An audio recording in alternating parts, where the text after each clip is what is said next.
Good evening, one and all. This is Dr. Ravin Gotmukula, Managing Director, WeHealthify. Hope you are all healthy and safe in these tough times. Team WeHealthify is coming up with a series of awareness programs in a view to differentiate between the myths and facts. To start with, the women health is by our Honorable Speaker, Dr. G. Ramaraj Garu, Director, Krishna IVF Clinic, Visakhapatnam. Now I request Ramaraj Garu to start his presentation and share his experiences regarding the case. Warm good evening to all of the members who have registered for the webinar. And first of all, I thank and congratulate Dr. Bharat for initiating this wonderful initiative. And it is the use of technology in this century and in this year where all of us are able to actually connect with each other and then talk and share some of the viewpoints and then discuss these viewpoints as we go ahead with this talk.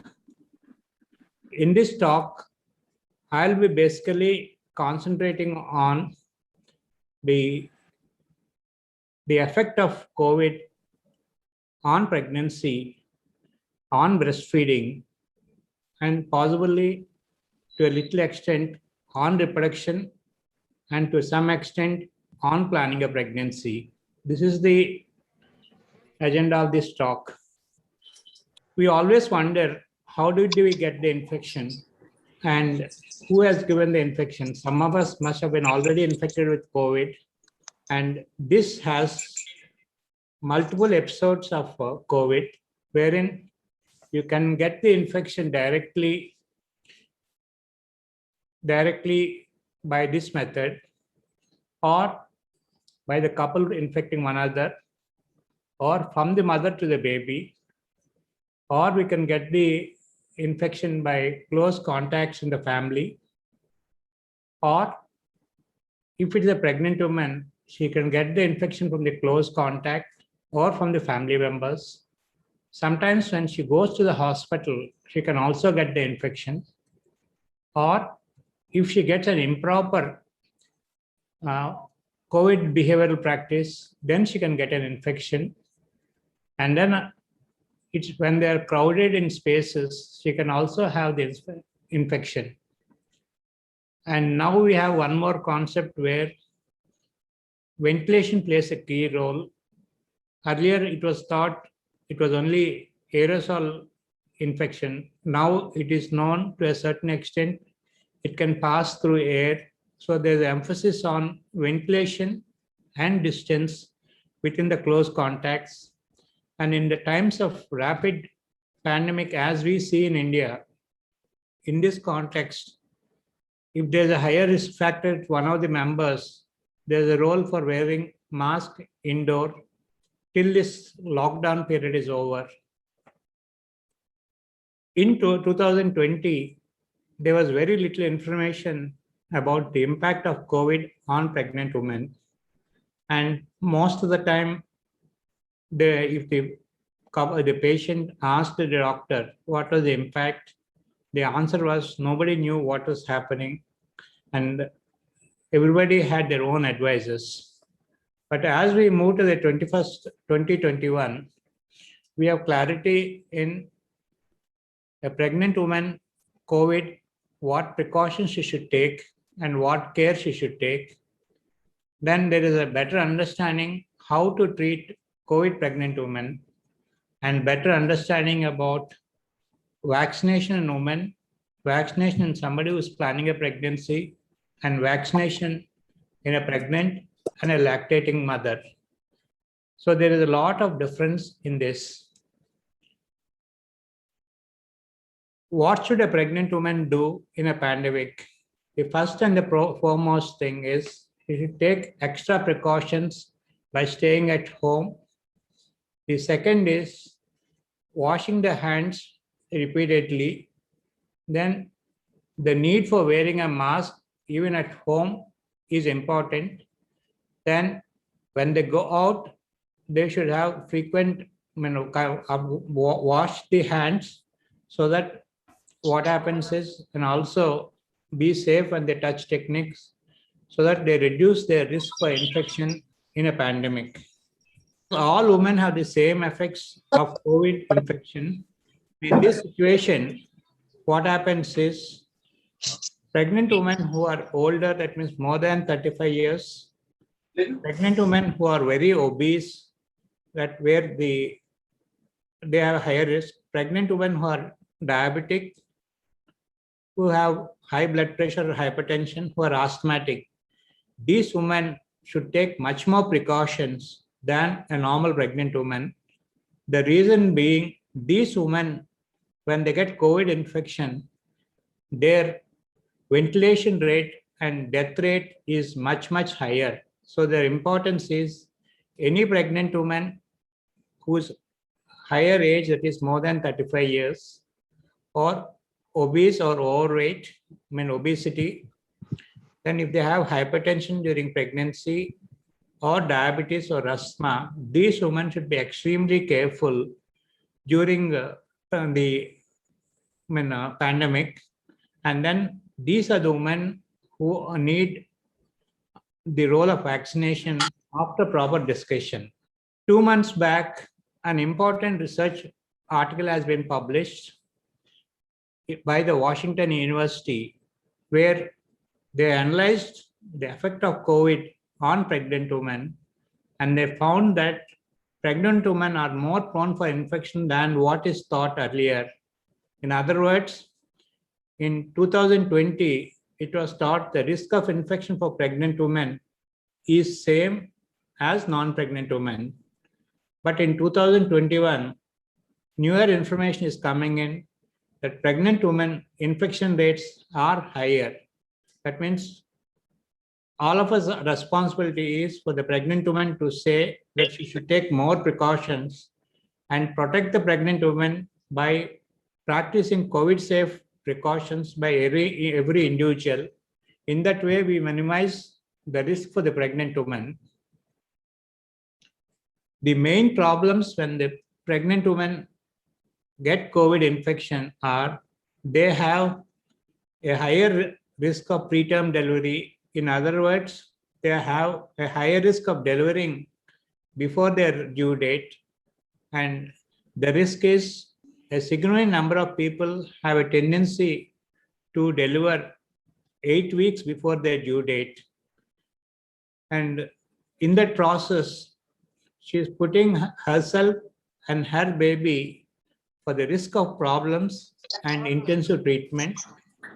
The second thing is the risk of getting pneumonia and higher degree of COVID infection in the lungs and need for ventilation is very high. So the goal is to avoid infection by taking COVID safe precautions rather than getting the infection. And the family members and the friends of pregnant women should also have a responsibility in this by taking COVID safe precautions when they come across pregnant women, so that in turn they reduce the risk for infection for the woman. What is the role of vaccines in a pregnant woman? If you look at the information, the animal data of experimentation is safer, but human data is at the moment very limited. And one should look at what is the risk for the pregnant woman and what is the benefit. If a pregnant woman is obese, has diabetes, has blood pressure, has asthma, it is a wise thing to consider vaccination of them. And which vaccination can be done? In USA, they use the mRNA vaccines. In UK, they use the Oxford AstraZeneca vaccine for pregnant women who are at high risk. And these are the vaccination for which some amount of information is there. But one thing is, one should also remember when they're vaccinating the pregnant woman, there is something called what is the risk of having a COVID infection and what is the benefit by taking this vaccine. And it's the couple that should take that decision. So the next question is it safe for the COVID-19 vaccine? The WHO felt that non-live vaccines that were given for other causes during pregnancy are safe. And in that process, they felt that the COVID infections that are vaccines that are present, which are non-live, can be given considering the risk and the benefit. And ultimately, it's the couple who have to make the decision about the risk benefit. Nobody will tell the couple at this time that you take it, you don't take it, because there are no clear answers. But if they have high risk factors, it is wise to consider taking this vaccine. The another most important thing is, do a COVID infection need a cesarean section? The answer is no, unless there's a specific indications to do the cesarean section. Can COVID be passed to an unborn child? At this moment, the answer is we do not know. But till date, what has happened is they did not find any virus in the amniotic fluid, also known as the fluid around the baby. And they did not find any COVID virus in the breast milk. So in this situation,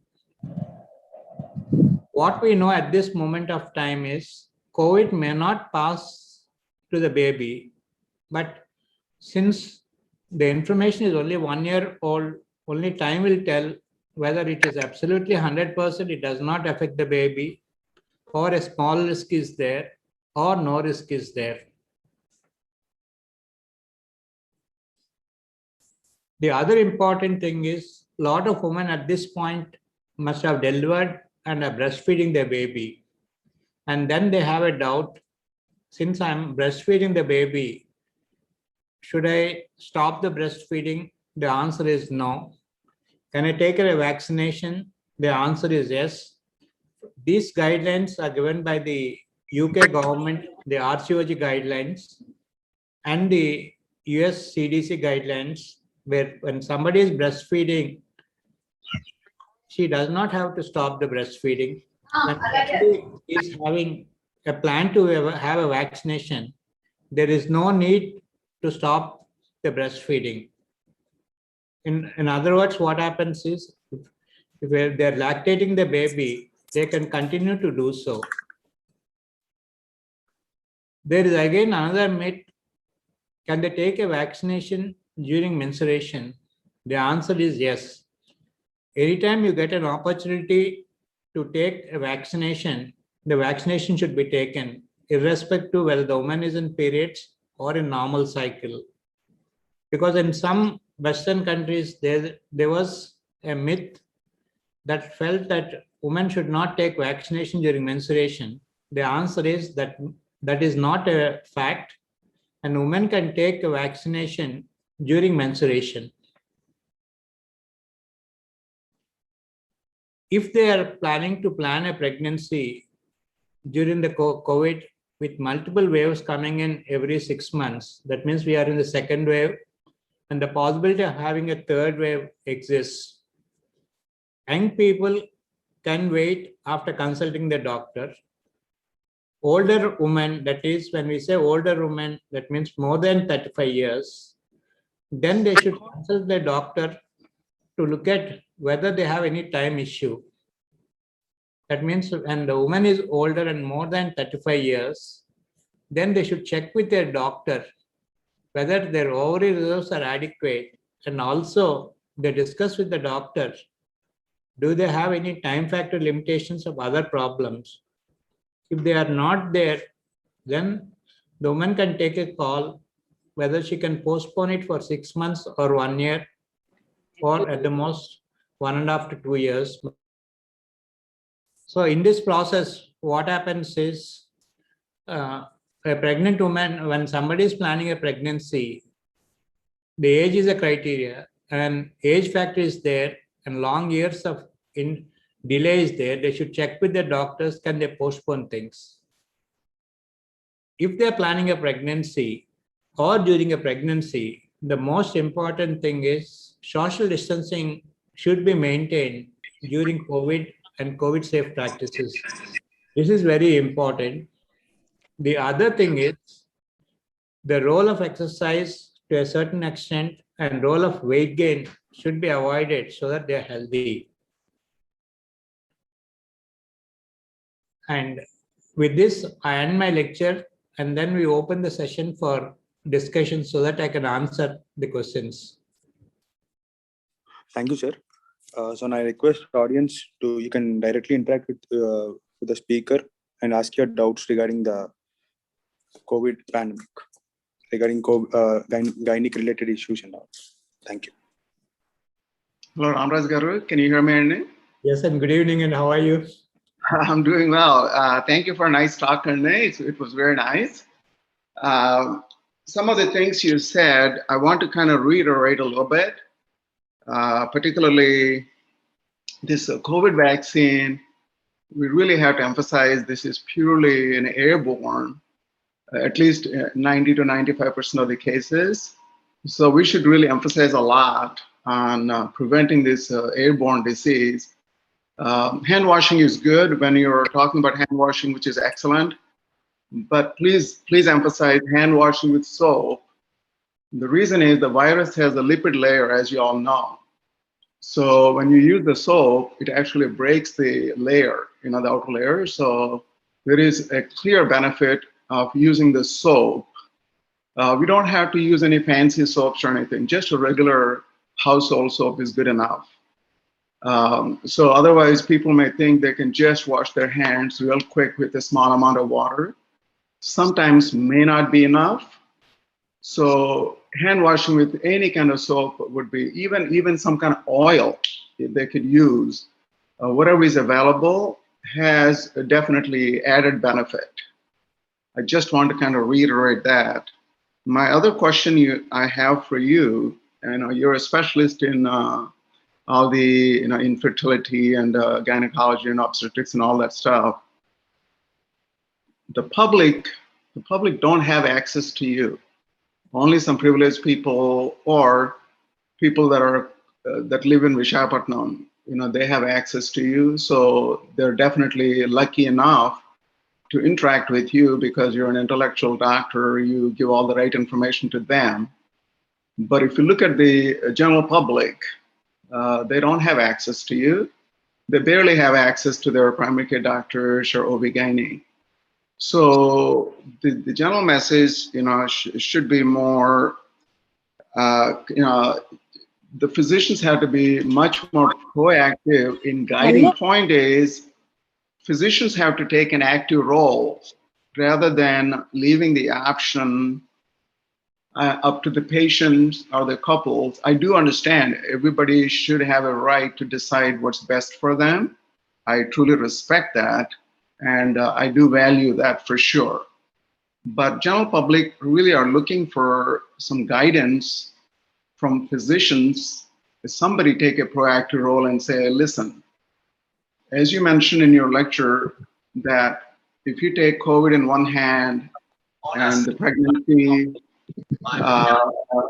and the treatment and the vaccine on the other hand, clearly vaccine is the winner. No question about it. From what we understand, I understand we have to know a lot more about COVID. We know reasonable enough information to be a good advocate to these patients. So they're looking for some guidance and somebody with an authority like physicians tell them what to do, especially some of these people who are not well educated. So they are waiting for you to say yes or no, rather than them deciding whether they should or should not. I know what you're saying is good. Explain to the patients and the couples and let them decide. I respect that. I think it's not a bad idea.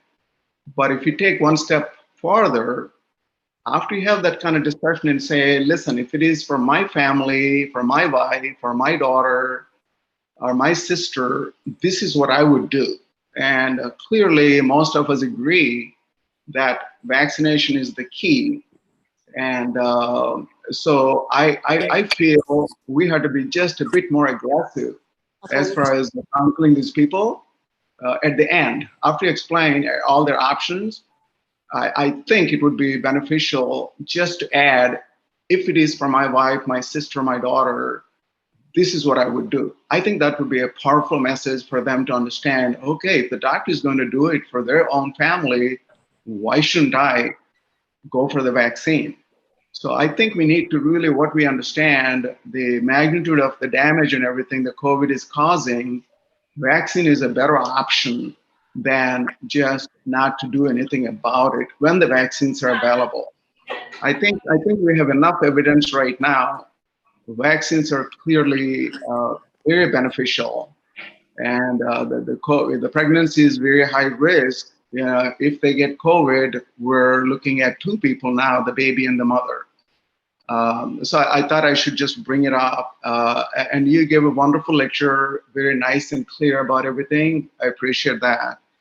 And I don't know what your thoughts are on that. And also, one more thing from your lecture, the lactating woman, we have some evidence that the antibodies are transmitted through milk, but we don't clearly know those antibodies are enough to prevent COVID vaccine in the baby. So that is unclear at this point.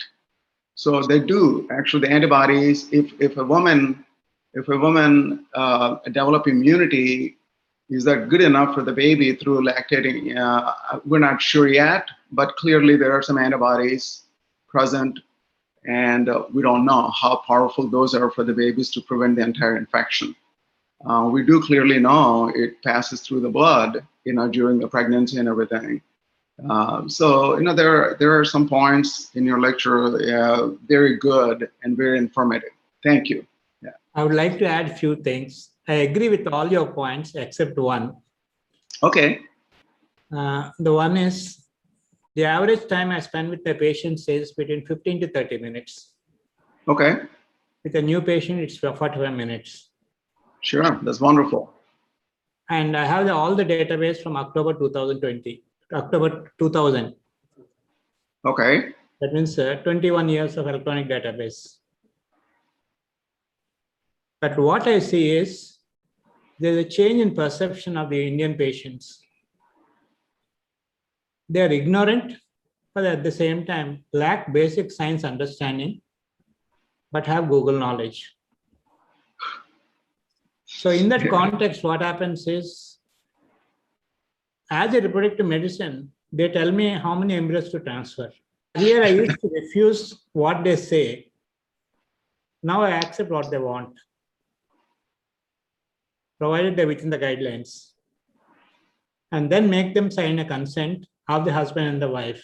That is a change I see in the last 5 years. That's a sad thing. The sad thing because it's a two-way thing. The physicians do not have time to counsel, and the patients does not have time to. That's a double-edged sword in India. Sure. I think it's like that everywhere, honestly. It's not like people may think people in the United States are well-educated and everything. That is absolutely a myth. That's not true. We have as many ignorant people here in the United States also. And in fact, they do actually Google it and all that stuff.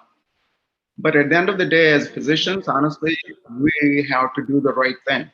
Do the right thing is always the thing that resonates in your ears constantly from morning you get up until you go to sleep. Do the right thing, do the right thing. And we do understand, we come across with people because half knowledge is dangerous, as we all know. That's what patients come in. They think they have the authority or they have the switch. But as physicians, we have to do the right thing. I'm a firm believer in that. We don't have to please 100% of the people that come through our doors, but it's a public service. I look at this, particularly something like COVID, which is such a dangerous communicable disease.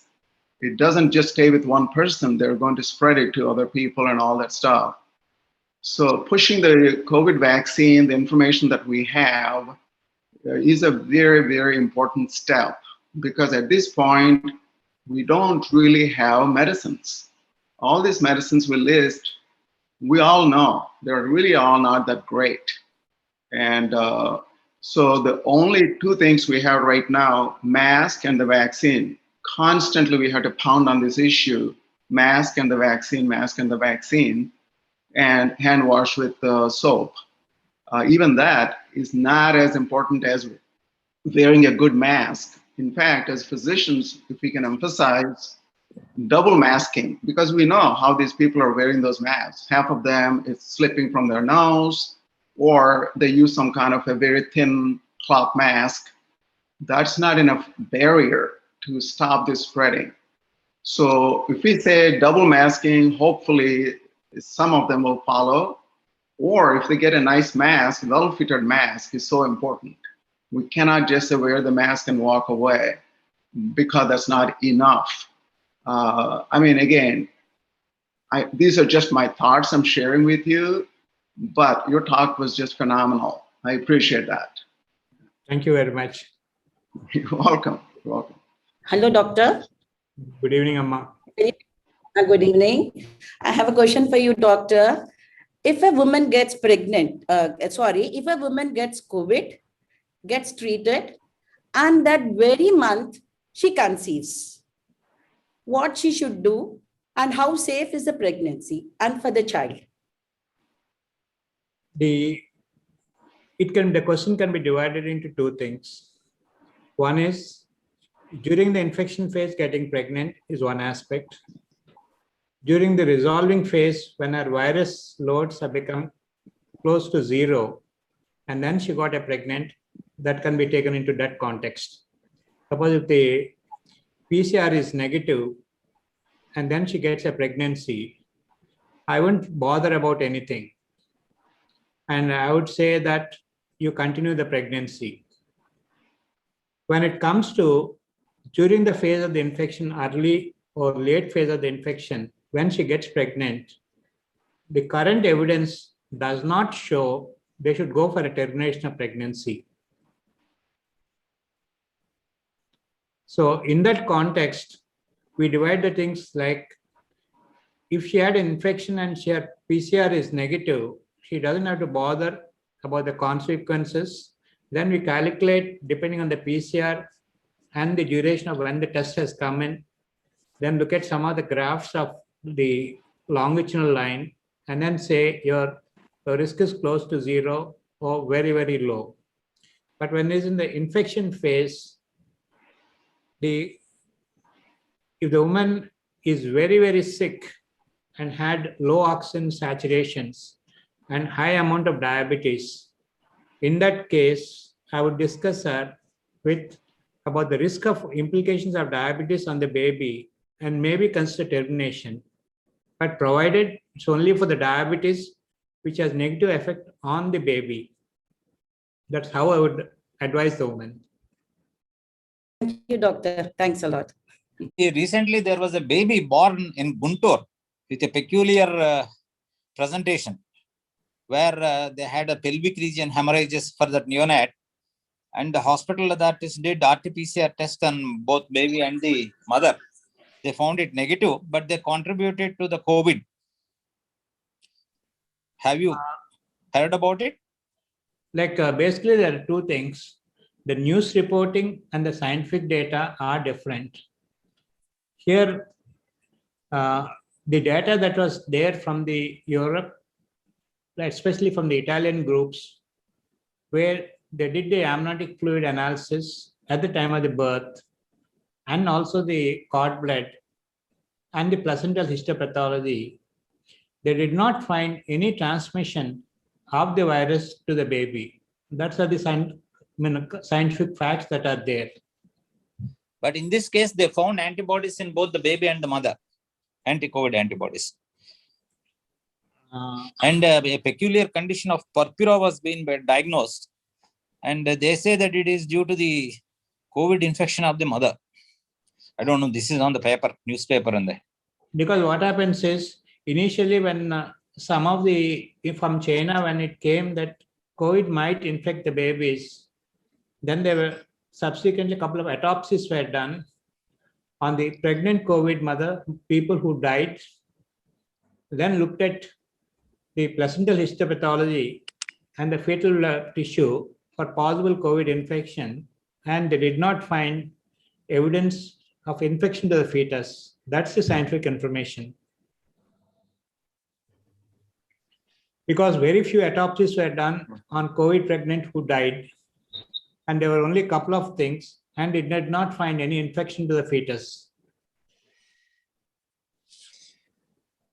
So, I mean, I would not say that is a wrong report, but I would say that the information at this point does not say there's a transmission. It does not qualify the statement saying it's 100% accurate, because it's too early to say that. Sir, good evening, sir. I'm Dr. Satish Kumar, neonatologist from Krishna Hospital, working with Ramraju, sir. Can I add 2 points, sir, to that same Yes, question? Satish. Sir, there is an entity called MIS-N, sir, that is multi-inflammatory syndrome in newborns. It is because of antibodies transmitted from the mother to the baby. Yeah, that's what it has been reported. Yeah. So that entity exists, sir. Because of that, they may land up with the affecting the skin, heart, lungs, kidneys, GIT. So this is a syndrome because it is a accumulation of symptoms of different organs. So there is a chance of having the purpuric spots will be there, sir. It's a known entity, but depending upon the severity, they need a treatment with what you call as with observation or with steroids, or if it is a severe with multi-organ involvement, they may need immunoglobulins also. Thank you, sir. Excellent, Satish, for the comments. Thank you, sir. I'm wondering what the platelet count on this mother and the baby, especially, with this multi-system immunity problem because of the purpura and all that stuff. So as we all know, the entity of the low platelet count. So I'm sure that's a very simple thing to do. I'm sure they looked into all that stuff. I don't want to tell you anything more than what you already know. There's something we see a lot, with these entities with the low platelet counts. Hello, Yes, sir. Sach Prasad. I am Dr. Sajid Prasad. In Andhra Pradesh, we have seen one interesting case. One pregnant lady, COVID positive, underwent cesarean operation. Our gynecologist done cesarean and delivered the baby with intact amniotic sac, thinking that it will prevent the COVID infection to the baby. Only one case we have seen like that. What is your opinion on that? I feel it's very difficult to do a cesarean section Yes. with an intact sac because your incision is very, very large. There, are we looking at the risk benefit to the mother versus the risk of infection to the child? Because what happens is you have to do a longitudinal scar of the abdomen, then do a longitudinal incision of the uterus. That is not even the classical section, but much more than that, because you have to really cut open the uterus up to the top. And then you're delivering the baby. And then you're trying to separate the placenta without delivering the baby, and in turn putting the baby at risk for a fetal hemorrhage. Because this has come in because there was a lot of misinformation. I'm not saying the obstetrician or gynecologist is wrong. We did not have any guidelines, and we did not have any information what to do. In that situation, many people did many things. But the bottom line is, at this point, even if the mother is COVID and the baby is non-COVID, in certain countries, breastfeeding is advocated. And and most of the time, they do the cultures and get the information to know, and also the antibodies to look at whether she's infected. But most of the current infection that comes in for a COVID baby is from the contamination at the time of cesarean section or from the vaginal secretions. But that is not an indication to change the technique of cesarean section. But I won't say the doctor is wrong, because the information at the beginning and even now is very scarce, very little, and there are different opinions. Only in the last 6 months, we are getting better quality information of what to do, what not to do. For example, we went into the chloroquine, Now we were going through the dexamethasone. Now we have seen the remdesivir. So similarly, in surgical procedures, there might have been a lot of procedures which each had tried to innovate it in the best interest of the patient, but sometimes they're not in the true best interest because time has told us that there are other ways of minimizing the risk. Thank you, sir. Thank you. Hello, Rama. Dr. Vijaya. Good evening, Vijay. ఎలా ఉన్నారు? బాగానే ఉన్నాను. ఇప్పుడు recently entered polyvalent antibody which was given to American president. Can we try in pregnant woman? I don't have an answer. The reason Have you is tried? Recently it is arrived in Indian market. Most safest drug. Because what happens is, at what level of sickness are we giving the antibodies? Whether we are giving it at the beginning of the infection, or when the oxygen saturations are less, or Both. when she's on ventilator. Both. At the beginning of the infection and when the saturation levels are coming down, it is the most ideal time to start the treatment. Single dose. Single dose, but what's the cost benefit and the risk benefit? Cost benefit is about 60,000 rupees for each. I mean, honestly, if somebody comes and asks me that, I would say I don't know the answer. Why? Why Because you say what no? happens is, It saves the patient time limit in the hospital. no, if it is hospitalized, then it's a different situation. And if the It is a OP treatment. It's a purely OP treatment. I would prefer to go by what is given by the guidelines rather than what is the newest available. That is what my preference is. But when somebody tries it, I won't say it is wrong. Thank you. Unmute yourself, Ganpatkar. May I comment a little bit on that issue? At least in the Western countries, this monoclonal antibodies and polyclonal antibodies are given only early disease only, even that for high-risk patients, because that mild case may progress into severe case in immunocompromised patients. So it's not universally given, and when it is given, it's only given to in the early stages. So if somebody is hospitalized, obviously that's not early because they already passed, most of the hospitalized patients already passed about 4th or 5th day of their disease.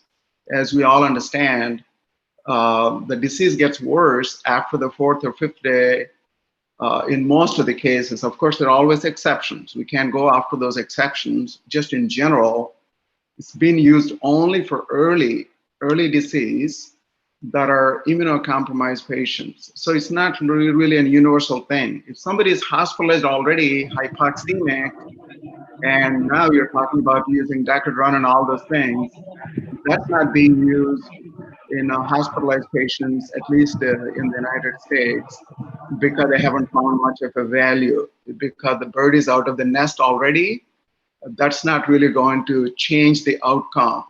So at least what I understand, what I read, it's not being used for really sick patients in the hospital. At that point, you're just basically offering us, respiratory care like ventilators and the Decadron type of a thing, and definitely not monoclonal or polyclonal antibodies.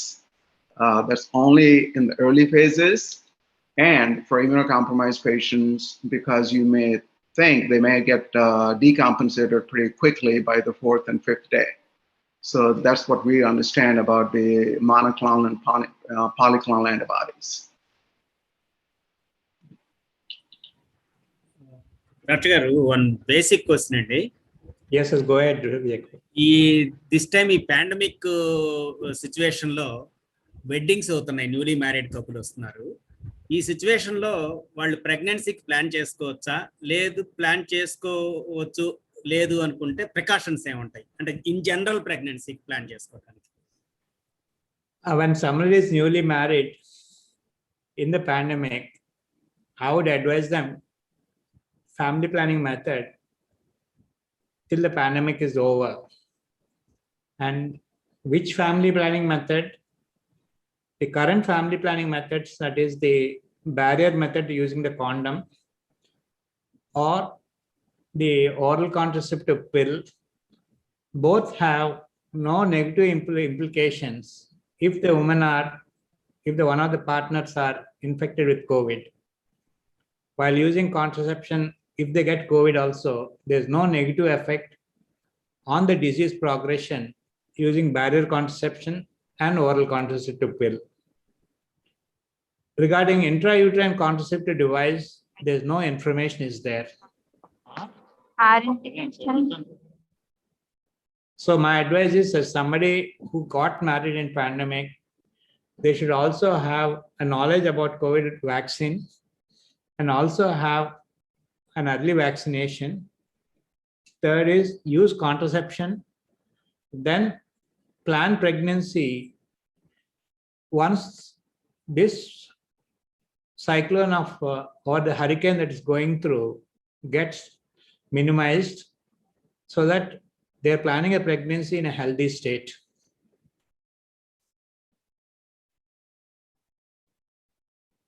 Thank you. Thank you.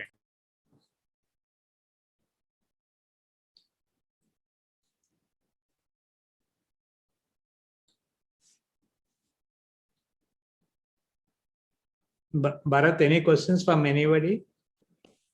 Yeah, and few questions are in the chat box as well. They can unmute and ask the questions. There's no problem with that. So మీకు తెలుగులో కూడా questions అడగచ్చండి. Feel free to ask the questions. No problem at all.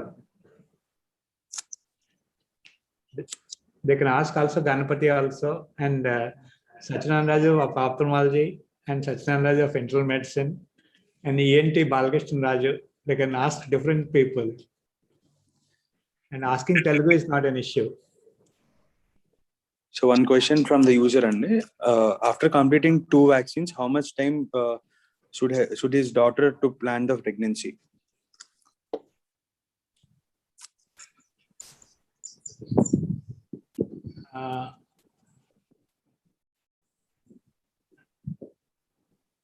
What we are advising at this moment is, we are asking them to, if they're affordable and their possibility is there, we are asking them to look at whether there are any risk factors in the family and she's able to take COVID safe practices during the pregnancy. The second thing is, if she has risk factors like age or obesity or diabetes or hypertension, in spite of vaccination, we are still getting infections in India. So I would like them to wait a little while and then plan a pregnancy, provided there are no risk factors to delaying the pregnancy. That's my advice will be. If there are no risk factors, if I'm in their position, I would postpone my planning of pregnancy for 6 months to a year, because I don't want to have uncertainty of additional problems and access to care during this time. Because a lot of times, we obstetricians are seldom willing to see a pregnant woman, even though she's COVID. We just tell them we are not available or we don't have facilities to take care of you. And in that context, why should somebody take a risk factor? Those are the ground realities of India. Any comments from Ganapati? Actually made a lot of sense. I totally agree, because once you become pregnant, you're really putting yourself in a high-risk group already. You don't even have to have comorbid conditions. Pregnancy itself is actually a risky thing if you get COVID. As we all know, without COVID, pregnancy itself is risk, for thromboembolic phenomenon and all kinds of other stuff with the breathing, whatnot.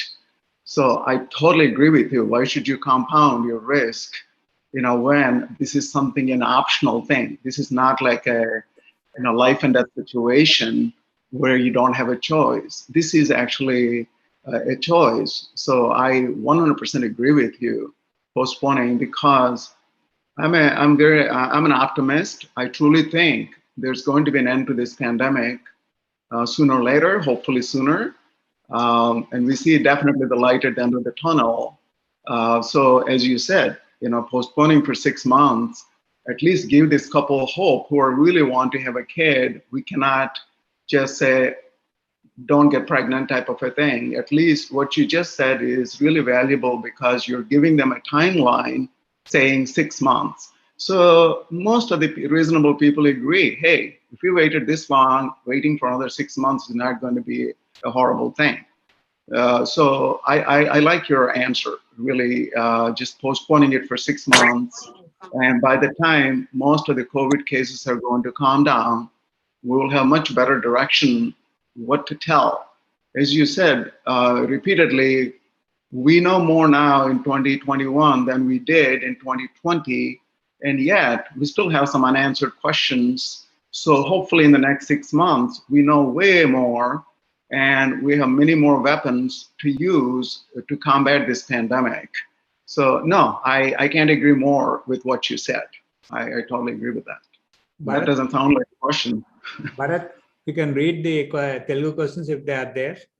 So Krishna Alluri, he has a question for you, Andy. So another question is, can pregnant women get vaccination?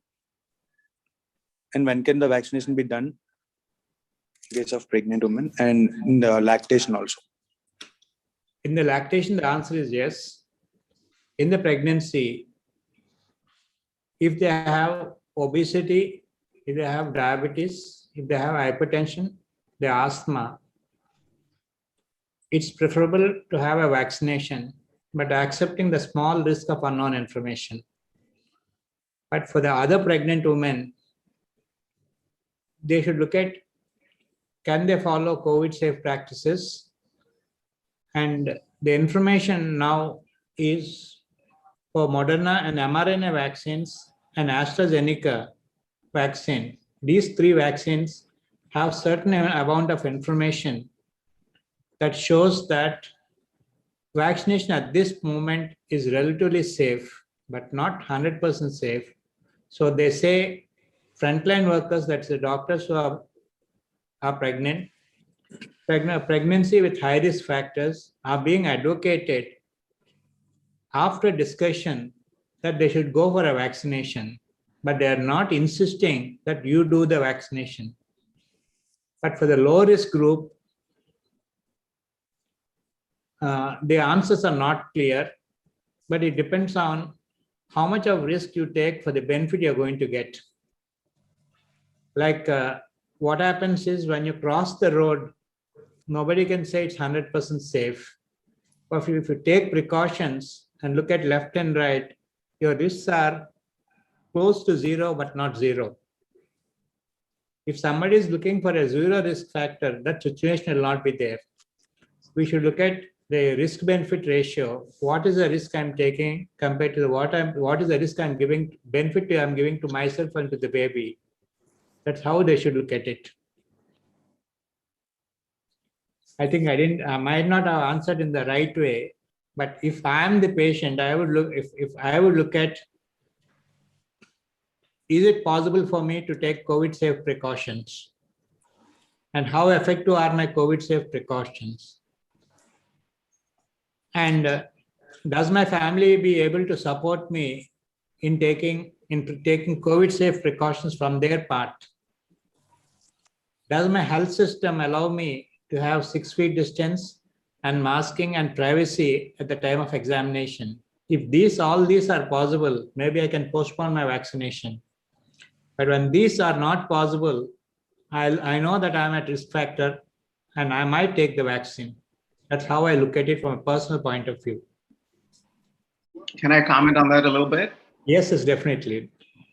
Okay, so the question is, just like the way you said, if somebody asks you, your loved ones, once again, your close relative, ask you this question, what would you do for them?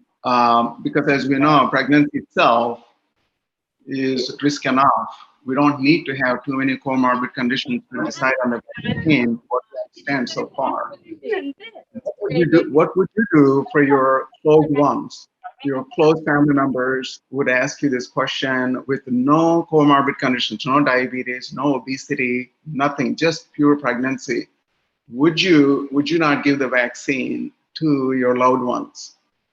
What is your take? I would answer this way.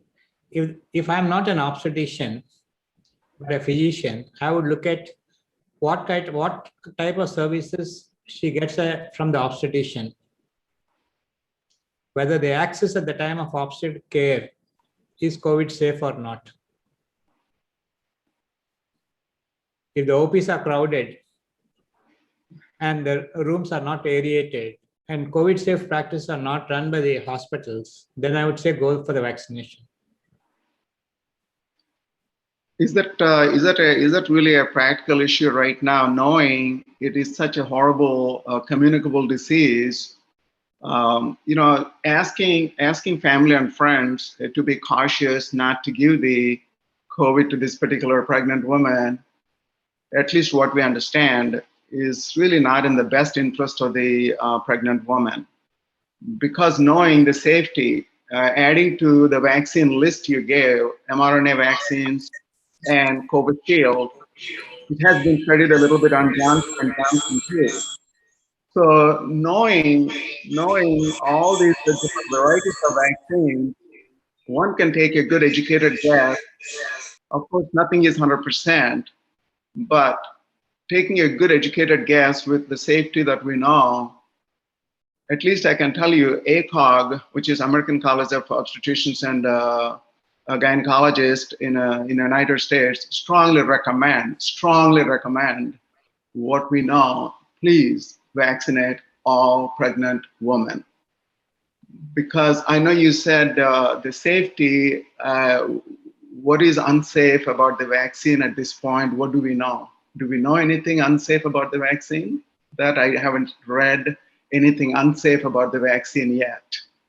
Please shed some light on that, Ramaraj Garu. What I said was the COVID unsafe practices are rampant in India. So it implies I would advise vaccination, because when the pregnant woman goes to the hospital, there is no social distancing. Exactly. The consultation room is not aerated. Absolutely. And it is not clean. Of course. So that all gives an indication for vaccination. Right. That's what my point is. When you said the safety of the vaccine in your comment, what do we know that's unsafe about the vaccine? That's what my question to you. Like if the COVID precautions are, if the woman is isolated and has access to perfect COVID safe behaviors by the... I'm sorry, I'm talking about the vaccine. I'm not talking about COVID. I'm talking about the vaccine. What is unsafe about the vaccine in pregnant women? What do we know? At least what we know. Because what is unsafe about the vaccine? When you look at Zika virus, it produced microcephaly. Second thing is, we don't know the neutralizing effects of the vaccine antibodies, because Sertoli and Leydig cells have high incidence of ACE2 inhibitors.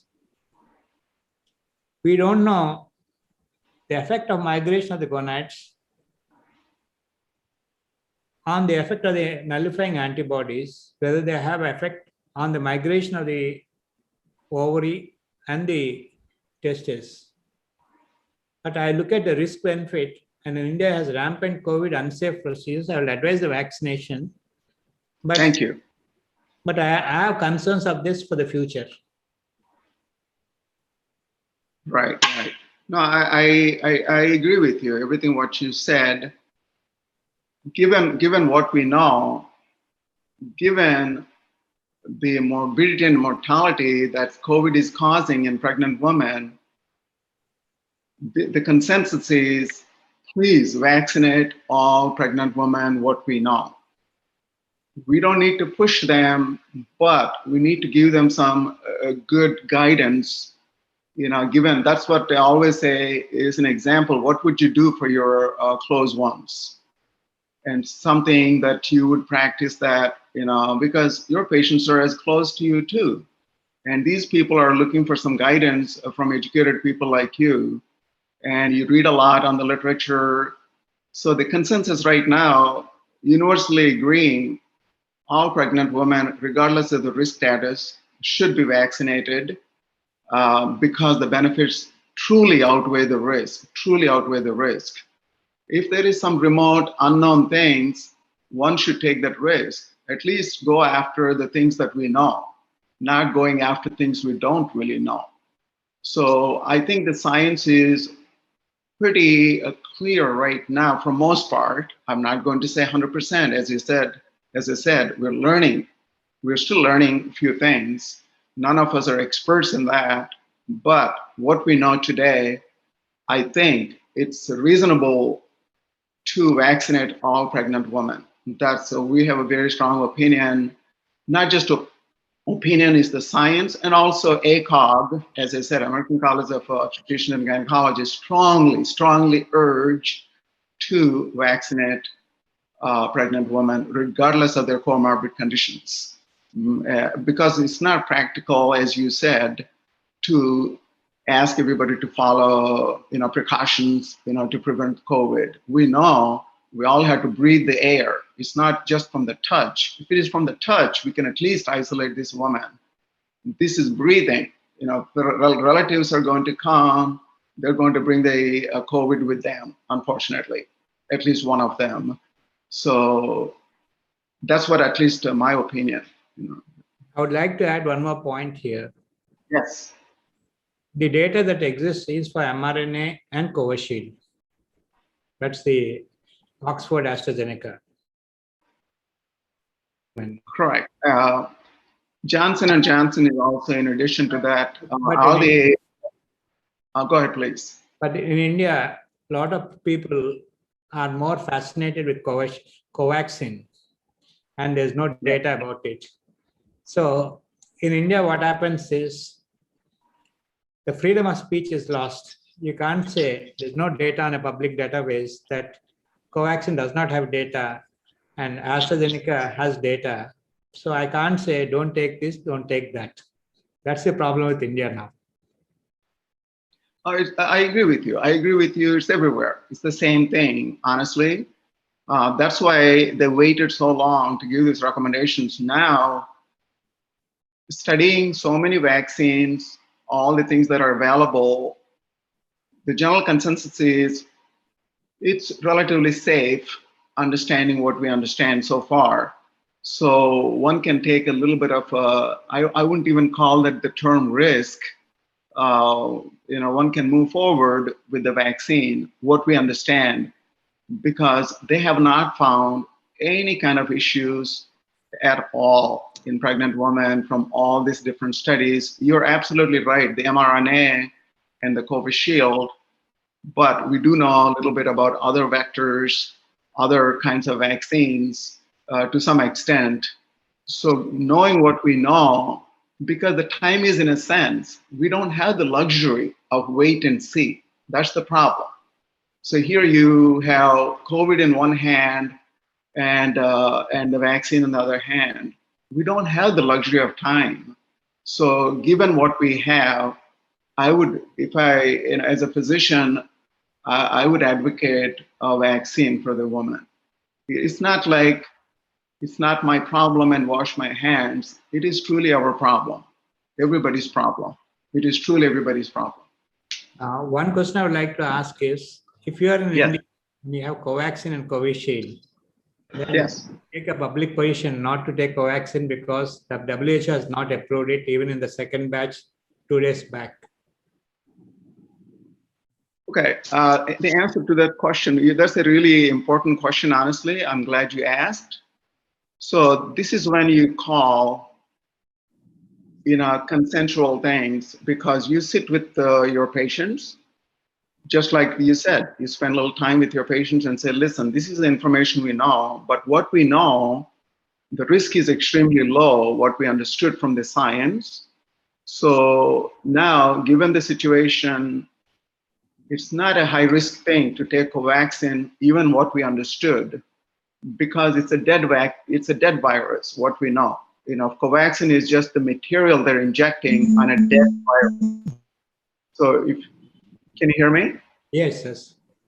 Okay, so it's a dead virus. If you think about the science, what it can do from a dead virus, how much harm can we do? At least an educated guess would be very little.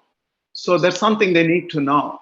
So that's something as a physician that you can explain to them, this is where we stand, but getting COVID and having high morbidity and mortality is way more than any little unknown things about this Covaxin. I would be very surprised if they would come up with something dangerous in the next few months about the Covaxin. Of course, one can argue, how would you know? I don't. But what I understand the science, the implications of all these things, I would take my risk. If it is my wife, if it is my sister, if my daughter, I would take Covaxin if that's the only thing that's available. Absolutely, I would, because the science is truly compelling right now, because they analyze these things time after time before they came to this consensus. So it's not just my opinion, it's not other doctors' opinion. This is the general consensus. Theoretically, if you think about it, what we understand from all these vaccines, there is extremely very little risk, even though they haven't published the data yet. So you could advocate this thing with the best interest in the patient. That's what it is. It always comes down to patient focused. What's the best interest in the patient care? Like my position will be as follows. I would advocate a vaccine. That's one thing. Yeah. I'm not against it. But when I have a situation where the data is there and not the data is there, I would prefer the vaccine which has data. Oh, without a doubt. But if the person does not want to get Covishield, only wants to get Covaxin, then you can still, advocate a little bit of an information on that. Like what happens is, for a non-medical person to understand the phase 3 data is not submitted does not mean anything, but that technicality is never understood. Right. So what happens? Yeah, I'm sorry. Go ahead, sir. I'll let you finish. Context, because when both are available, I'm tilting to that till I get the data, so that it becomes easy for me to tell you go ahead and take it. But that's the only reason. I'm not against vaccination during pregnancy, but in the available 2 vaccines that are there in the vaccine, my idea is tilting to Covishield at this moment, but might change once the regulation approval comes in. Oh, makes all the sense. But these are for the subpopulation who refuse to get Covishield because of some skepticism about the efficacy and everything. Let's say if they're leaning towards Covaxin, what do you do? Now you only be left with one option. So what do you do? See, this is when all these discussions comes. You don't have that many options, and time is in a sense. This is not a luxury. Then if they ask me, what do you do for a child? I will say Covishield. Then leave it at them and then ask them to take a choice. But I won't refuse the vaccination. No, that's fine. You can push. I understand. I'm talking about the small percentage of people, who would still, option against the Covishield wants to get Covaxin. There is a subpopulation. So our advocate at that point would be, listen, we don't really know enough about Covaxin because it hasn't been studied. But what we understand is science, the risk, at least since you're asking my opinion, the risk should not be that high, but we don't really have a science to prove or disapprove it yet. It's up to you now to make the decision. It's not up to me. But since I'm the physician, I'm telling you my scientific mind, how it thinks and what it does. So people need some kind of reaffirmation from physicians. That's what it is. We cannot, these are the public don't even understand the difference between a virus and the bacteria. How do we tell them to make their own decisions?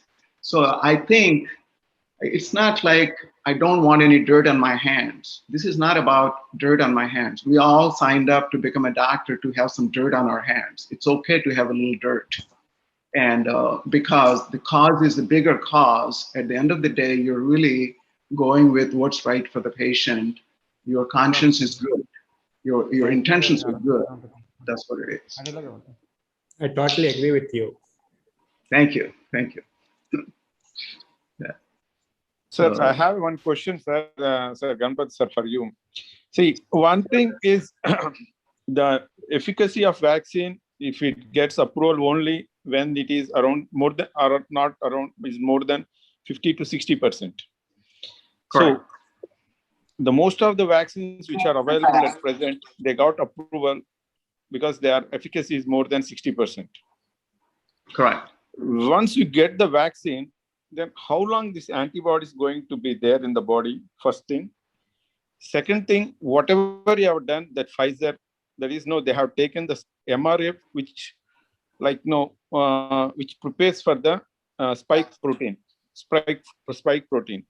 So at present, the people are saying the vaccines are safe and they can go ahead when the vaccine is done. But is anybody sure to say that virus is not going to change its antigenicity by shift or drift? And second thing is, if it is going to do, how often you have to take the vaccine? Second thing, how often you have to do the antibodies to be tested? And third thing, is it the solution forever once it is done?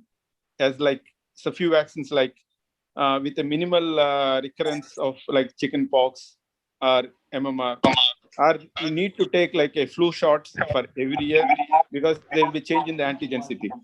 So if it is going to behave like a flu one, influenza, then the antigenicity is going to change.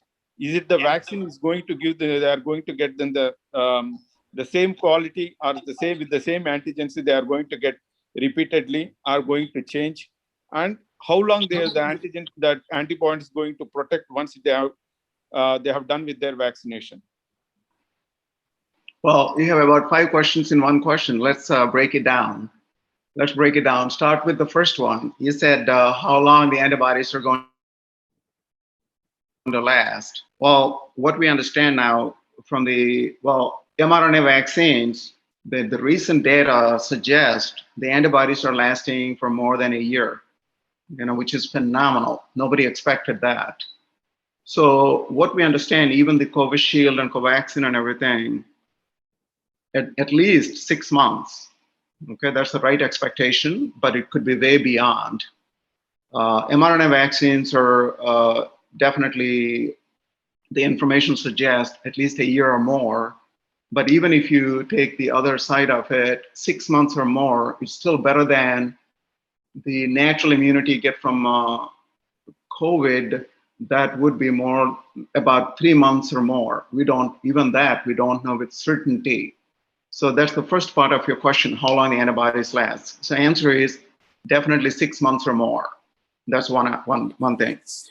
The second part of your question that you asked, the efficacy of the vaccines with all the variants. When you said spike protein, everybody is going after that. Of course, all the mutations. First of all, you have to understand what is the mutation thing. Let me just give you a very quick explanation on that.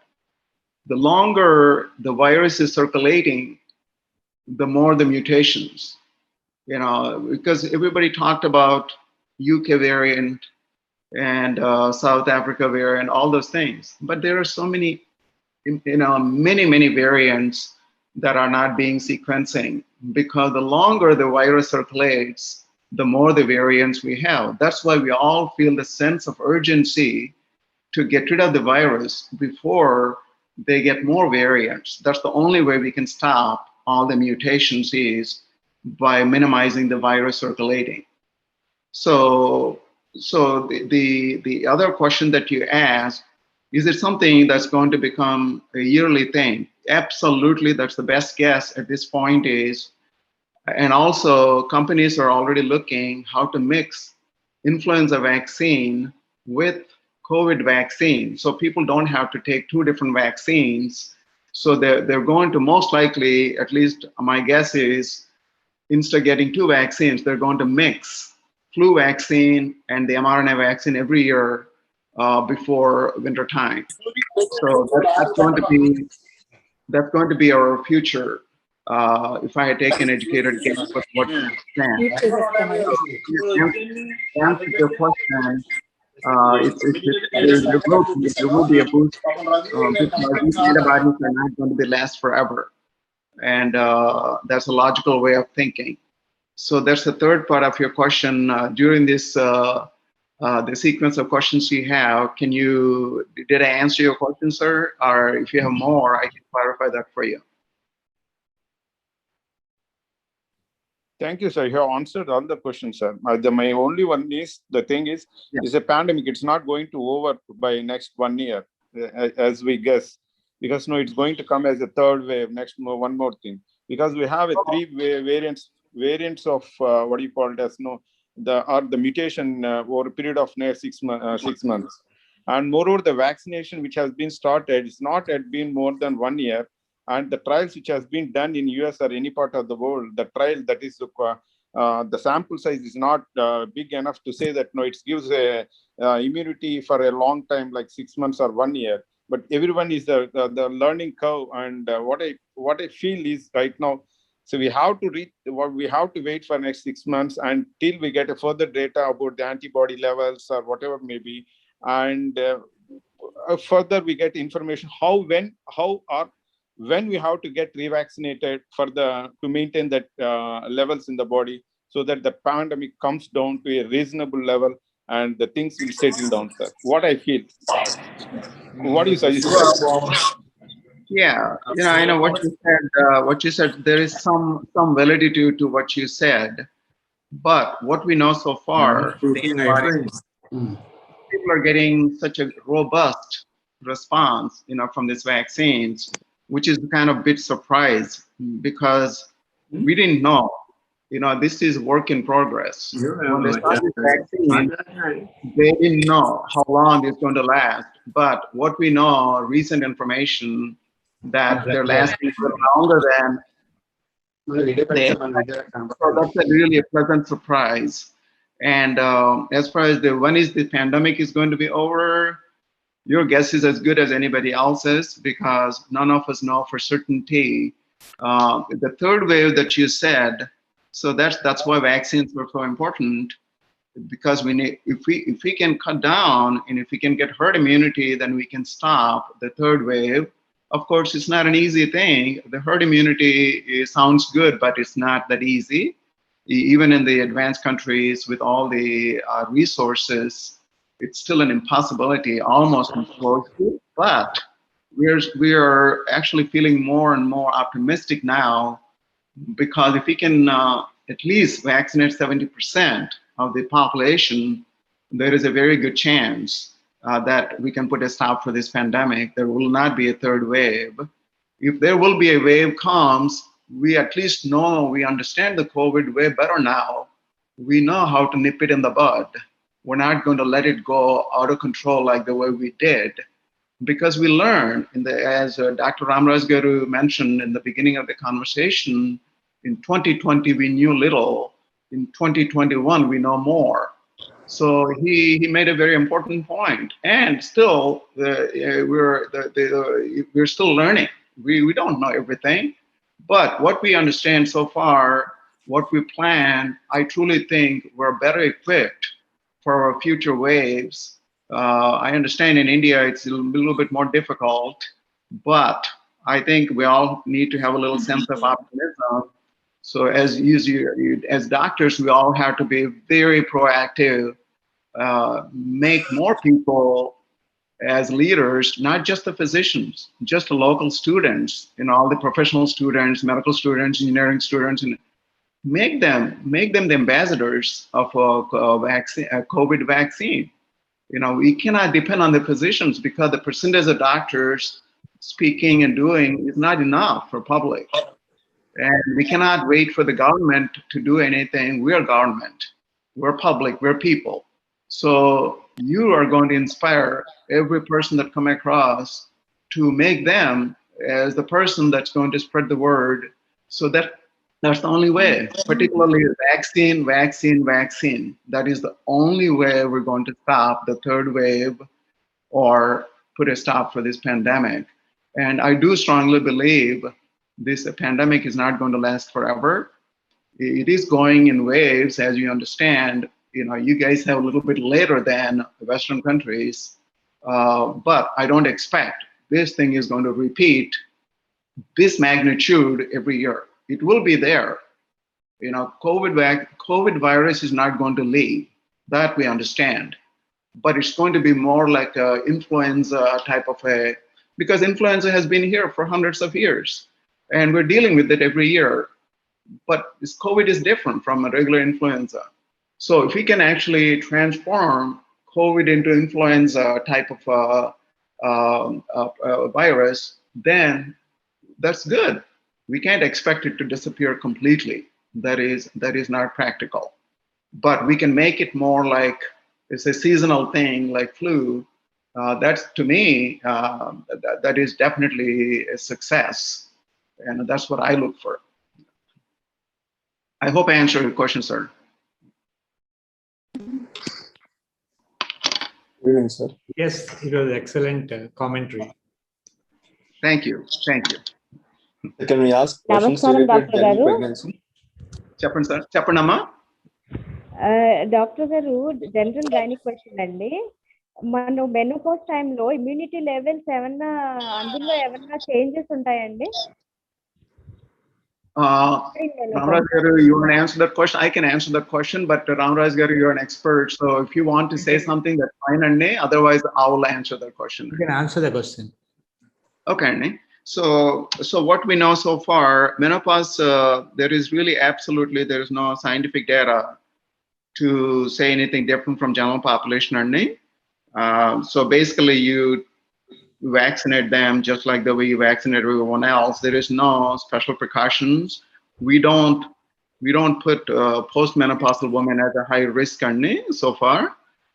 We're talking about postmenopausal again, 65 and above, obviously elderly are much more risk, because the immune systems are not at the best, but it has really nothing to do just with the menopause.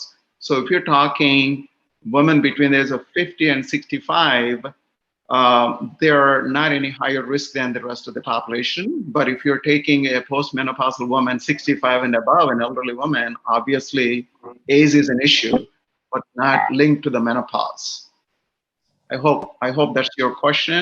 Is that what it is that you're asking? Yes, doctor. I'm talking about 45 to 50 women. Is the body immunity level affected during menopause, or the immunity level decrease or increase, anything like that, doctor? I would like Or to the same as usual? I don't think there is enough scientific data to say one way or the other.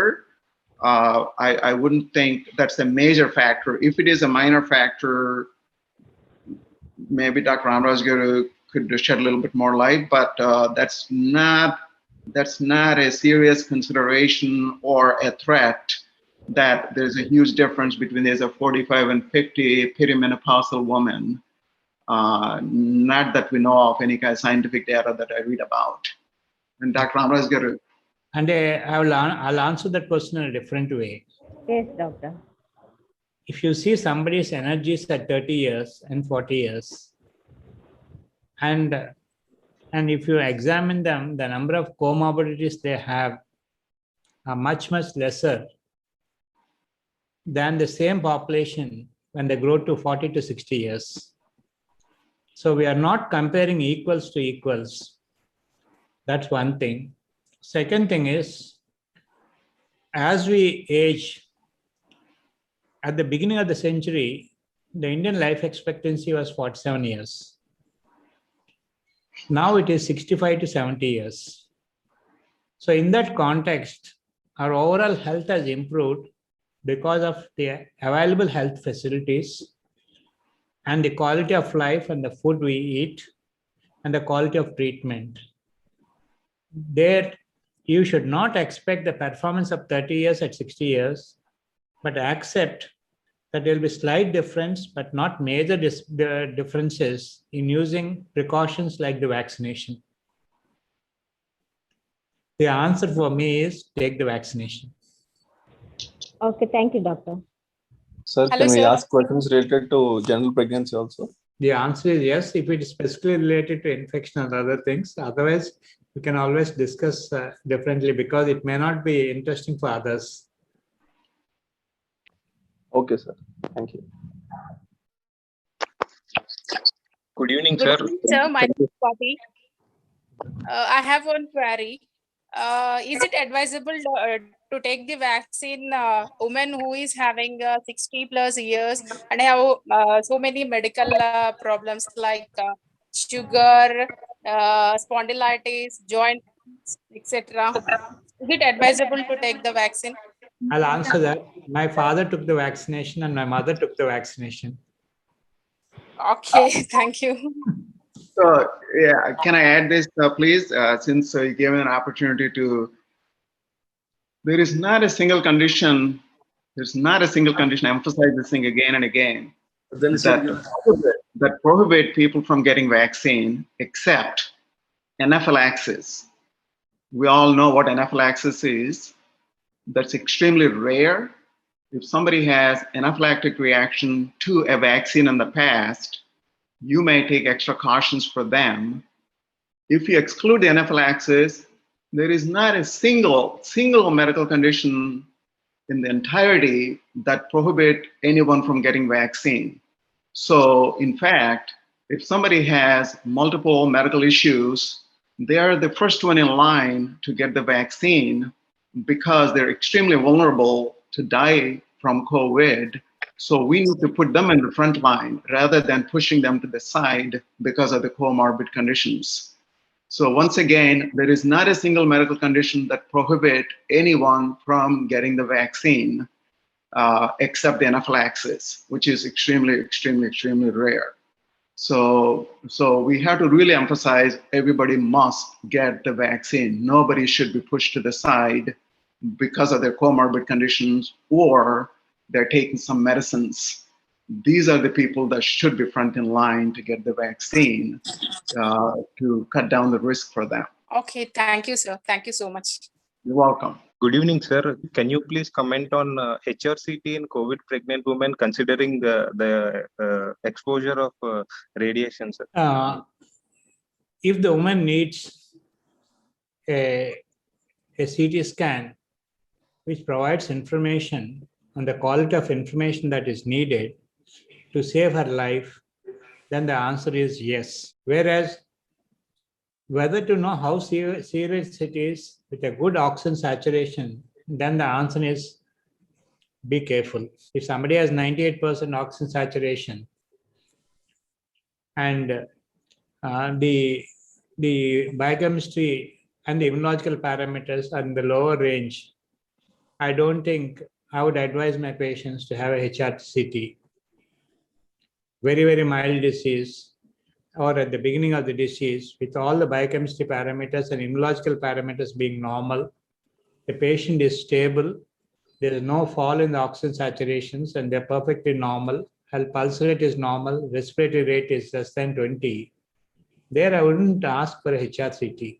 But when her oxygen saturations are falling, and the immunological parameters and the biochemical parameters are rising, and every 6 hours, our saturations are falling in, I want to have more accurate information, even though there is small risk for the fetus, very small risk, but the information I get far outweigh the risk I'm taking. In the terms of prices, I would prefer to have a ton of information to make right decisions. In terms of peace or at the beginning of small conflicts, I would like to be conservative and then look at, is it really needed to get that information and will it change my management? That's the reason I said oxygen saturation more than 95%, respiratory rate, the pulse rate, and change in oxygen saturation. These are the parameters I would look at before I order a HRCT. Yeah, I know. Actually, what you said is absolutely true. In fact, high resolution CT has no place, for milder cases. And unfortunately, they're ordering too many CAT scans and they find some obesities and they make a big deal out of that. If you take all the people with COVID, majority of them are going to have some obesities that doesn't have really a clinical implication. So as Dr. Ramaraj Garu said, if the person is very symptomatic, and if you want to make sure the person doesn't have a pulmonary embolism, that's the biggest benefit from the CT. Not just only looking at the obesities, of course, so-called the pneumonia and everything is fine. But majority of the people with COVID will have certain obesities, so-called the ground glass appearance and all that stuff. It depends on how much volume it's taken, all these obesities. So if you see some abnormalities, doesn't mean it's bad. So as Dr. Ramaraj Garu said perfectly, that the early cases, you don't have to do a CT. CT should not be the guidance, for your management. Patient symptoms and some of the objective findings, with the pulse oximetry and the markers that you guys use, the D-dimer, etc. Even that is only for symptomatic patients only. So let's not do too much testing on 80% of the people absolutely do not need any kind of testing, 80% of them. It comes like a viral infection, phases away after 4 or 5 days. So meanwhile, we are scaring these people, some of them unnecessarily offered medicine, some of them unnecessarily hospitalized, and it doesn't stop the insanity. So we have to really discriminate who needs what. But as Dr. Ramaraj Garu said, the CT definitely has a value in seriously ill patients. And so you gather more information so you can offer better treatments for them.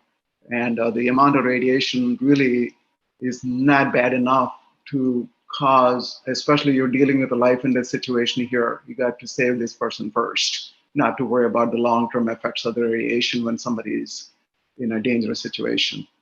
I totally agree with Dr. Ramaraj Garu's comment.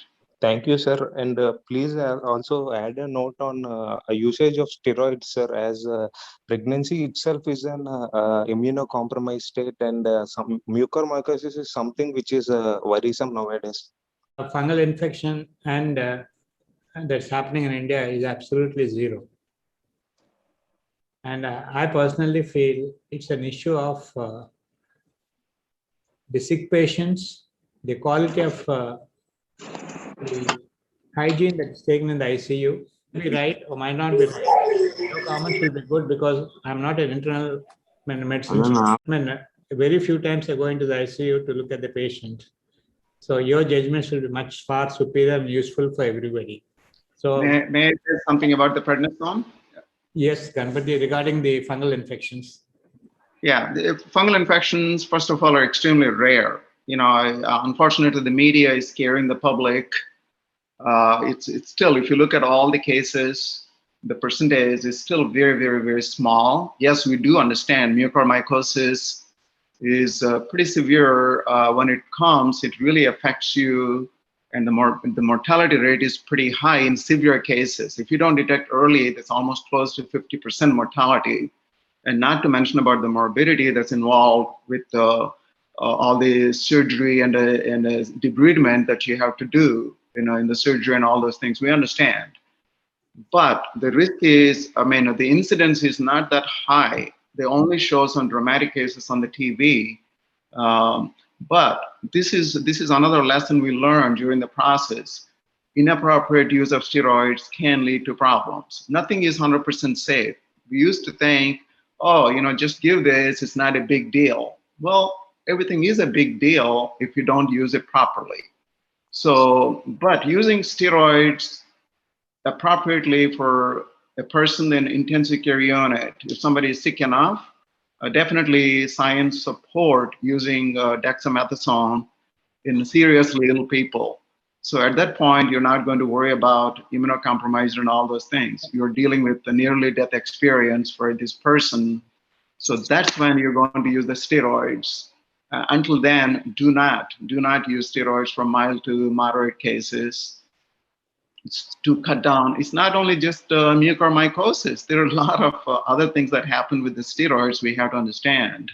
Mucormycosis is just only one of them. So answer is do not freely use steroids, particularly in early cases.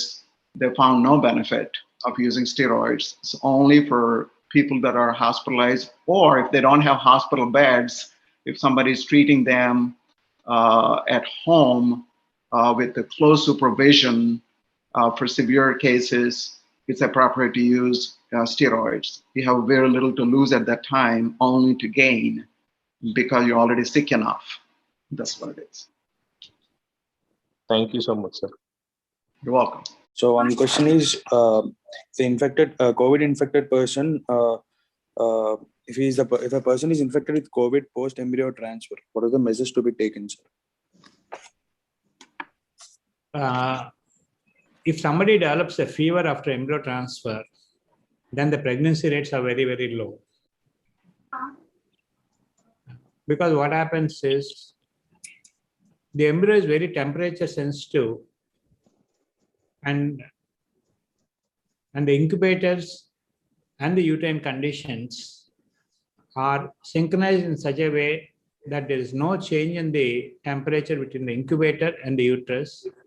And even in the humidity and the oxygen saturations are now being designed to get at that level.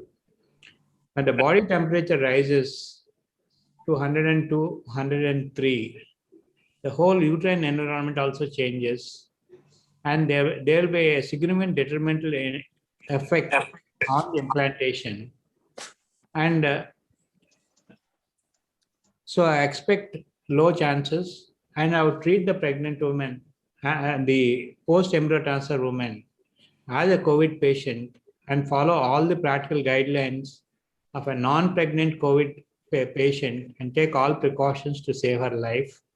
My embryo transfer will become secondary, but I'll also ask her to continue the medication as long as it doesn't interfere with the COVID treatment. Hello అండి, Good evening, Andy. నా పేరు కృష్ణ అండి. అదే మా wife కి recent గా corona వచ్చిందండి. తను వ్యాక్సినేషన్ కోసం హాస్పిటల్కి వెళ్ళిన థర్డ్ డే వ్యాక్సినేషన్ అయ్యాక వచ్చిందండి. ఇప్పుడు తగ్గిన తర్వాత ఎన్ని రోజులకు మళ్ళీ వ్యాక్సిన్ వేసుకోవచ్చండి? తనకి పాజిటివ్ వచ్చిన తర్వాత ఎన్ని రోజుల తర్వాత మళ్ళీ వ్యాక్సిన్ వేసుకోవచ్చు, second vaccine? And some people are saying wait for 3 months. That is one of the recent guidelines the government has released. Okay. If you are having a COVID infection and you recovered well, they're saying wait for 3 months. But that can be because of two reasons. One is the vaccine supply issue or the real science behind it. But when you look at from practicality and antibody levels, it makes sense. Even if you postpone for 3 months, we may not be putting ourselves at more risk factor. Okay, thanks, sir. Could I add a little something to that, Ramraj Garu? Definitely, yes, Andy. Yeah. So according to our guidelines, 2 weeks is the time. Once the COVID is over, then you wait for 2 weeks, from the day one you get the COVID to 2 weeks, that's when actually you have to give the vaccine. But what you just said about 3 months is also acceptable, given the immunity they get from the natural COVID, and also delaying sometimes boost the Connie. In Western countries, at least I can tell you, the guidelines are 2 weeks from the day one that you get them. So you can give the choice to the patients anywhere from 2 weeks to 3 months. That's what the scientific data. 2 weeks to 3 months. Hello, Andy. Yes, Amma. Actual గా ఒక doubt ఉన్నదండి. Covid infect అయిన వాళ్ళకి menstrual cycle అయినా abnormalities వస్తాయండి? Ravamma, the answer is no, Amma. Okay sir, thank But one thing is, if they gain weight because of the post-COVID and extra nutrition, then they might get a cycle disturbance. Okay sir. So if they are maintaining the same body mass index, and if they gain weight, trying to reduce their weight to ideal body mass index or pre-COVID body mass index, your cycles will return to normal. Okay sir, thank you so much. I want to add one more thing. If a COVID affects a male, there is information coming in. To a little extent, it can affect male fertility. But it does not affect the woman in the same way as man, and it does not reduce the ovary reserves of the woman. That's the current information. So if they are having irregular cycles, it may not be because of the COVID. It can be because of the insulin resistance and diabetes. It can be the weight gain that happens following the COVID and the nutrition. In this context, COVID may not affect the reproductive function of the woman, but there is more information coming in that COVID affects male if they have arthritis, that means swelling of the testes, because they are finding, because of the massive amounts of anti-inflammatory and the pain relievers and the fever controlling drugs that are being given are masking some of the arthritis that is happening.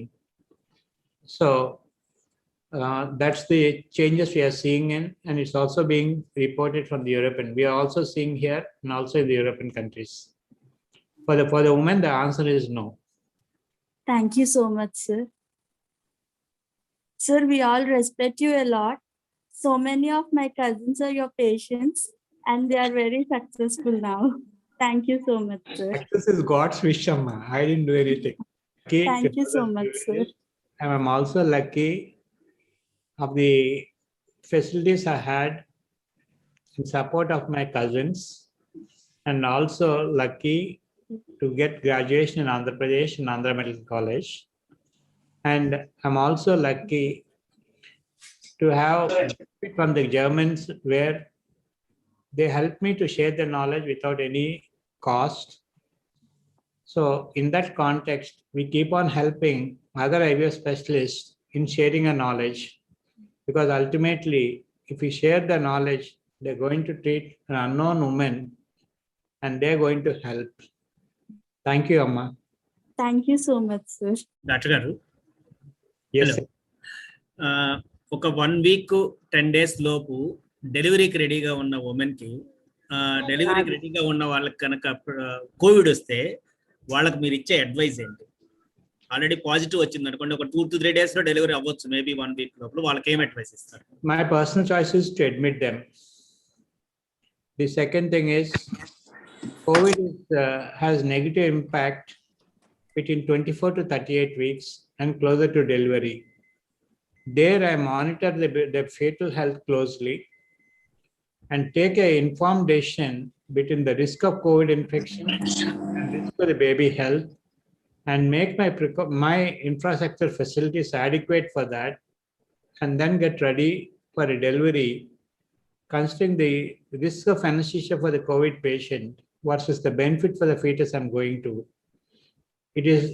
There I have to protect the baby and I should not harm the mother. And since she's very close to delivery, I should try to do the maximum benefit for the mother and unborn child. At the same time, a lot depends on what precautions I take and what team I assemble to save her. Thank you. One more question, Andy. Any note on cocktail of antibodies injection? I think Ganpati will answer, because I'm very clear on my position of antibodies. Yeah. Once again, antibodies have only value in the early phase of COVID anamata. Adi kuda only for high risk people who may progress into severe disease anamata. So you can give that option to people who have comorbid conditions anamata. If somebody has diabetes, or somebody has COPD, or somebody has very severe autoimmune diseases on multiple medications, so there is a possibility this subgroup of people could go from mild to severe pretty quickly. So giving this antibody thing is only for those people. And it has really not been proven to be used in severely ill people in the hospital thing. So once again, the uses of that is definitely limited to a segment of people that are high risk, not for everyone. It's absolutely not necessary.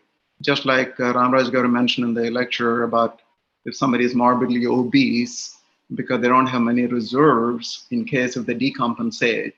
So for them, it's worthwhile to give them, the monoclonal antibodies or polyclonal antibodies. And one more thing, I want to emphasize this thing. If somebody gets monoclonal antibodies or polyclonal antibodies, make sure they do not receive COVID vaccine for 3 months. That is absolute must. These are not the people that you vaccinate them for the next 3 months. There is a conflict between the monoclonal antibodies and vaccination. So please keep that in mind, all the physicians, when you advocate to your patients. I hope I answered your question. Yes, sir. Thank you. This is the last question. If a COVID positive mother gives birth to a baby, will the baby get affected? Is the question. The answer is at this moment, no. They're saying that the infection does not transfer to the fetus. That's the evidence now. And that evidence accuracy is close to 99%. Maybe in a year's time, because they are running registries, which I'll just share you in one of the presentation. So in this presentation, they are running the registries to explore the impact of vaccination, impact on pregnancy and lactation. And in a year's time, we'll get good quality data to answer, because registries will provide very, very accurate data of the outcomes. And already the registries are being started both in US and Europe. In India, not much registries are happening because of our logistic issues and the data validation. So these registries are helping to answer, definitely saying that this many people were in the registry and this much of time we have followed up and nothing happened. That will make us very, very reassuring. And a lot of COVID vaccine hesitancy will go off, as every 3 months we have get accumulated data saying things are safe. And it's the duty of the obstetrician to look at the registries and then disseminate the knowledge. And there can't be a better way of doing it, because you're providing quality information by looking at the registry. And you will not have hesitancy in saying, this is the facts and this is the information, because registries are purpose to help us to provide quality, evidence-based, accurate, and quick information. So one last question from Mr. Varun. Hi, Andy. Hello, doctor. Question is, right now, Covishield second dose, they are suggesting for an 84-day gap. And initially, it was given on a 4 weeks after the first dose. So my question is, was that gap increased only because of availability issues, or is there any scientific reason? And right now, since it is available, do you suggest people are taking it after 4 weeks, if at all it is possible, sir?